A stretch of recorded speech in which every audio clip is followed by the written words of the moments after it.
नमस्कार दोस्तों, जय महाकाल। भगवान से दुआ करता हूं कि आप सब ठीक होगे।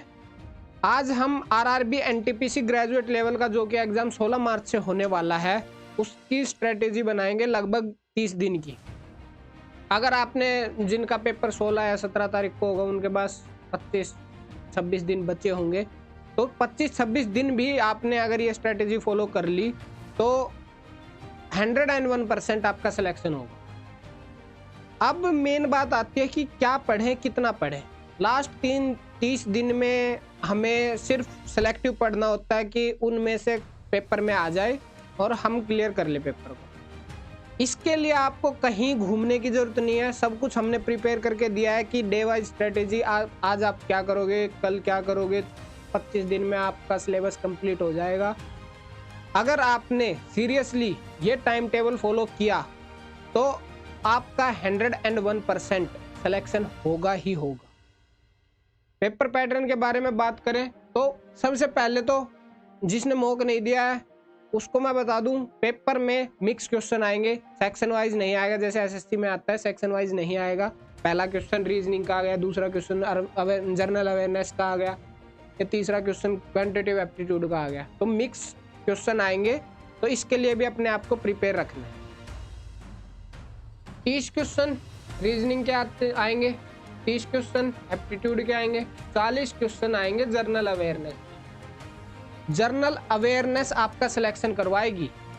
क्या पढ़ना है जर्नल अवेयरनेस में वो मैं बताऊंगा आपको 1% टेंशन लेने की जरूरत नहीं है। अगर आपने सिर्फ ये फॉलो कर लिया ना, आप पेपर फोड़ के आओगे। मॉक कैसे अटेम्प्ट करने हैं वो भी बताऊंगा। आगे चलते हैं हम सब्जेक्ट वाइज। हिस्ट्री का वेटेज सबसे ज्यादा, आप नहीं छोड़ सकते। उसके बाद ज्योग्राफी 2 से 3 क्वेश्चन है, पॉलिटी 3 से 4 क्वेश्चन। जो स्टार कर रहा हूं ना वो तो छोड़ ही नहीं सकते, इनसे डायरेक्ट क्वेश्चन आते, घुमा फिरा के नहीं आते। टीसीएस आपको पता है डायरेक्ट फैक्ट पूछेगी। उसके बाद इकोनॉमिक्स के 1 से 2 क्वेश्चन है, साइंस के 2 से 3 क्वेश्चन है, स्टैटिक जीके के 4 से 5 क्वेश्चन है। मैं ये भी बताऊंगा स्टैटिक जीके में 5 से 6 टॉपिक कर लो, उसमें से आपके 3-4 क्वेश्चन फंस जाएंगे। कंप्यूटर के 4 से 5 क्वेश्चन है। करंट अफेयर के 12 से 15 क्वेश्चन है। करंट अफेयर और कंप्यूटर और स्टैटिक जीके, ये 5 टॉपिक ऐसे हैं। हिस्ट्री, ज्योग्राफी को आप स्किप कर सकते हो क्योंकि 2 से 3 ही वेटेज है, बाद में टाइम बचे तो कर लेना। Polity, history, polity, static GK, computer और करंट अफेयर। कंप्यूटर टीसीएस ने पेपर लिया था सीजीएल मेंस का, बच्चों की आंखों से पानी निकाल दिया था। कंप्यूटर हल्के में बिल्कुल मत लेना। अगर आपकी शिफ्ट में 4 क्वेश्चन भी आते हैं, दैट मीन्स 4 नंबर बनते हैं, 4 नंबर फ्री के होंगे अगर कंप्यूटर ढंग से कर लिया तो। और मेरे को नहीं लगता है कि सीजीएल मेंस लेवल जितना हार्ड पेपर आएगा, बट हाँ थोड़ा प्रिपेयर होके चलना है। करंट अफेयर सबसे बड़ा सवाल आता है, करंट अफेयर पढ़े कितनी।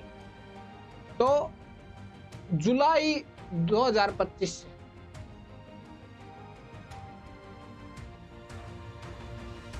फैब 2026 तक, फैब की भी छोड़ देना क्योंकि एग्जाम की डेट आ गई थी जनवरी में, तो जनवरी की कर लोगे। जनवरी 2026 तक करंट अफेयर में क्या करना है वो भी मैं बताऊंगा, टेंशन मत लो। उसके बाद आते हैं हम रीजनिंग के बाद, जीके के बाद रीजनिंग पे आते हैं।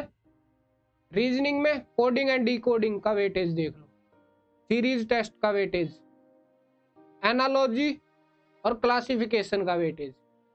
आप ये लास्ट के 3-4 टॉपिक छोड़ भी दोगे ना, कोई फर्क नहीं पड़ता, आप ये कर लो। रीजनिंग में क्वेश्चन नहीं कटेंगे आपके। अगर आपने थोड़ी सी भी प्रैक्टिस कर रखी है, सिर्फ मॉक दे रखे ना, तो रीजनिंग कर लोगे आप। रीजनिंग हार्ड नहीं आती है, बच्चे 30 में से 30 क्वेश्चन फोड़ के आते हैं। सारा गेम घूमेगा जीके के अराउंड कि कहां जा रही है, कौन कितने करके आ रहे हैं। रीजनिंग में 30 में से 30 ले लेते हैं बच्चे, मैथ में 30 में से 30 ले लेंगे, लेकिन जीके में जो सबसे ज्यादा वेटेज है 40 नंबर का, उसमें आपको डिसाइड करना है कि कितने नंबर लेने हैं। वो मैं बताऊंगा कि कितने टारगेट करने हैं पिछले बार की कट ऑफ के हिसाब से। जोन वाइज वैकेंसी पे बहुत इफेक्ट पड़ता है, बट हाँ ऑन एन एवरेज कितनी रही थी उसके ऊपर बात करेंगे। अब ये है मैथ का वेटेज। 216 क्वेश्चन खाली नंबर सिस्टम सिंप्लीफिकेशन और HCF LCM से आए हैं। ऑन एन एवरेज 5 क्वेश्चन, किसी शिफ्ट में 5, किसी में 6 क्वेश्चन। 3-4 टॉपिक पढ़ने से अगर आपको 5-6 क्वेश्चन फंस रहे हैं ना, इससे आसान पेपर नहीं हो सकता। मैथ के जिससे एक से ज्यादा वैल्यू है ना, ये टॉपिक अगर आपने छोड़ दिए तो ये पेपर गया। आप फिर जीके में चाहे 40 में से 40 ले आओ ना, नहीं होगा। 40 में से 40 करके आओगे, 20 भी ठीक नहीं मिलेंगे। मैथ के बाद आते हैं, ये टॉपिक देख लेना, PDF हमारे टेलीग्राम चैनल पे मिल जाएगी। उसके बाद आता है एरर बुक। ये एरर बुक क्या है? कोई बात नहीं करता, इतने बड़े बड़े टीचर्स हैं, कोई बात नहीं करता। आपने मॉक दिया, दूसरे दिन भूल गए क्या गलती की थी, आप एक बार एनालाइज कर लोगे, उसको देख लोगे, नहीं रहेगा याद। पेपर के टाइम क्या करके जाओगे? एक दिन पहले अपनी एक नई नोटबुक बनाओ, मॉक दिया, जो क्वेश्चन गलत हुआ पेन से लिखो। अगर पेन चलाने में आलस आ रहा है तो आप गवर्नमेंट जॉब की प्रिपरेशन छोड़ दीजिए, आपके बस की नहीं है। एरर बुक से मेरा मतलब है एक नोटबुक जिसमें आपके सारे रॉन्ग क्वेश्चंस होंगे।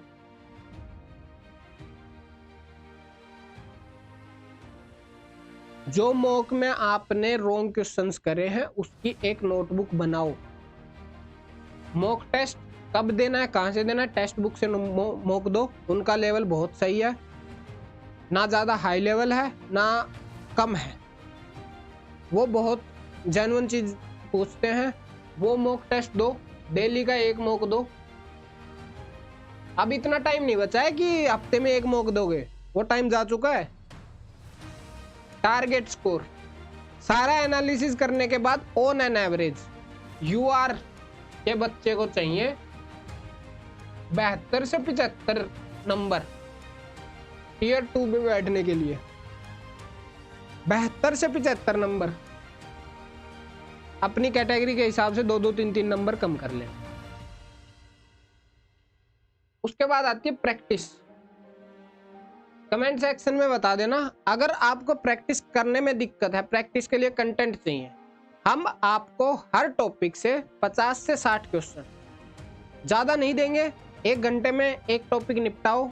उसी 50 से 60 क्वेश्चन में से मैं गारंटीड ले रहा हूँ उससे बाहर नहीं आएगा। वो 50 से 60 क्वेश्चन की PDF मैं अपने टेलीग्राम चैनल पे दे दूंगा। आपको इधर उधर भटकने की जरूरत नहीं है, सब कुछ एनालाइज करने के बाद आप तक चीजें पहुंचाई जा रही हैं। अगर सिर्फ आपने वो चीजें कर ली ना, आप पेपर फोड़ाओगे। 70 से 75 मार्क्स का मैं बाइफर्केशन बता देता हूँ। 30 जो रीजनिंग है, 30 मैथ और 40 क्वेश्चन जीके के हैं। रीजनिंग के 30 में से 30 लाना कोई बड़ी बात नहीं है, 30 ले आओगे आराम से।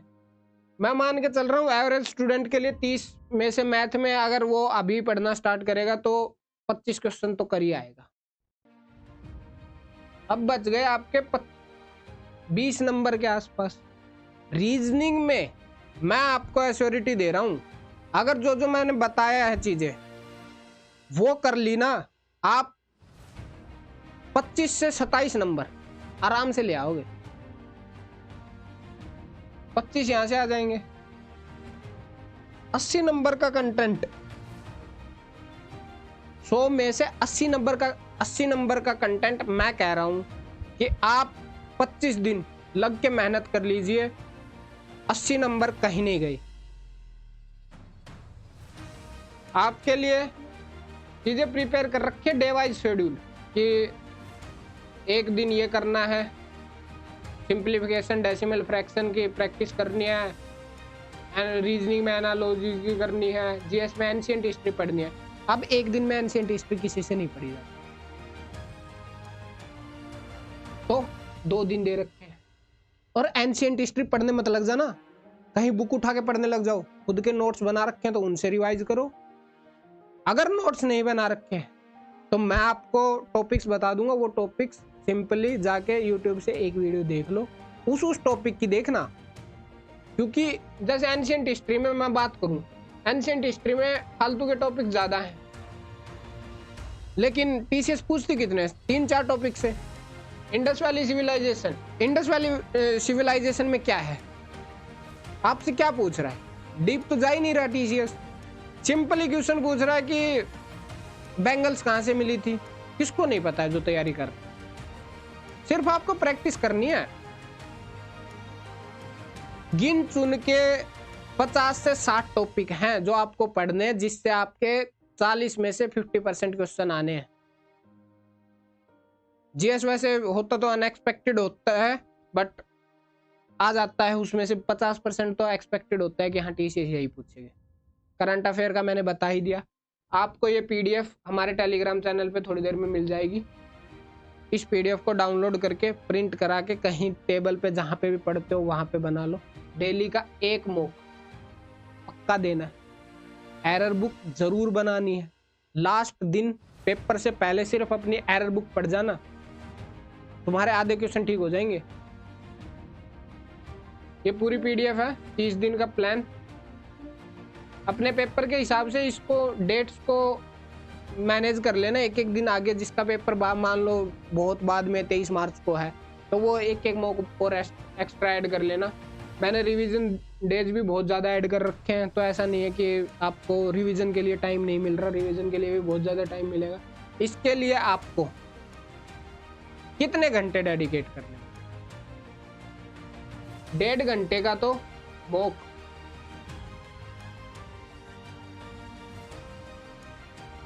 1 घंटे का एनालिसिस,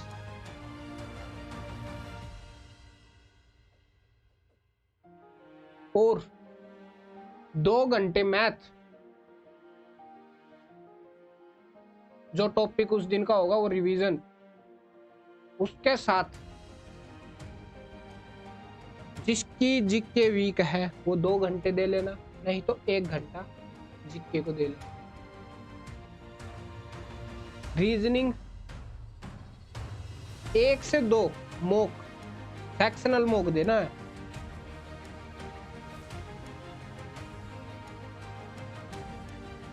अगर आपके रीजनिंग में क्वेश्चन गलत हो रहे हैं स्टार्टिंग में सेक्शनल मॉक में, आप अपनी एरर बुक में लिख लो।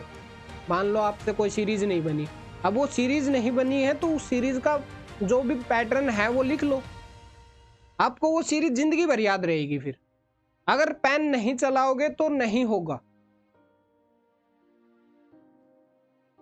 ये कितने घंटे हो गए, 2, 4, 6, 7, 8 घंटे। सोचा जाए ना, अगर आप 8 घंटे सोते हो ना, तो 8 घंटे पढ़ाई को देने के बाद आपके पास 8 घंटे बच जाते हैं। जो बच्चे आशी की करते हैं, बात करनी होती है महिला मित्रों से, वो 8 घंटे फिर भी बच जाते हैं। लेकिन अगर सरकारी नौकरी चाहिए ना, तो 8 घंटे तो डेडिकेटली देने ही पड़ेंगे। और ये 8 घंटे ऐसे हैं जब महिला मित्रों से दूर रहोगे। ऐसा नहीं है कि एक साइड मॉक चल रहा है, दूसरी साइड मैसेज कर रहे हो। अच्छे से मॉक देने, एरर बुक जरूर बनानी है, एरर बुक ही सिलेक्शन करवाएगी आप। ये मॉक के एनालिसिस की भी पीडीएफ हमने दे दिया, आपने कुछ मेहनत नहीं करनी है। ये सीट दे दी है, प्रिंट करवाओ इसका A4 शीट पे और लग जाओ मेहनत पे। अब दिन नहीं बचे हैं। आप कहोगे कि हमें प्रैक्टिस वीडियो चाहिए, कमेंट सेक्शन में बता देना, हम प्रैक्टिस वीडियो भी ले आएंगे। डेली के 10 से 15 क्वेश्चन में मैं पूरा चैप्टर निपटवा दूंगा मैथ का। तो लग जाओ मेहनत के, अब टाइम नहीं बचा है बिल्कुल। 25 से 30 दिन के, 25 से 28 दिन बचे हुए हैं, तो कर लो मेहनत। जय महाकाल। भगवान इस बार आपके पेरेंट्स को खुशखबरी दे, उनके लिए पढ़ो। धन्यवाद।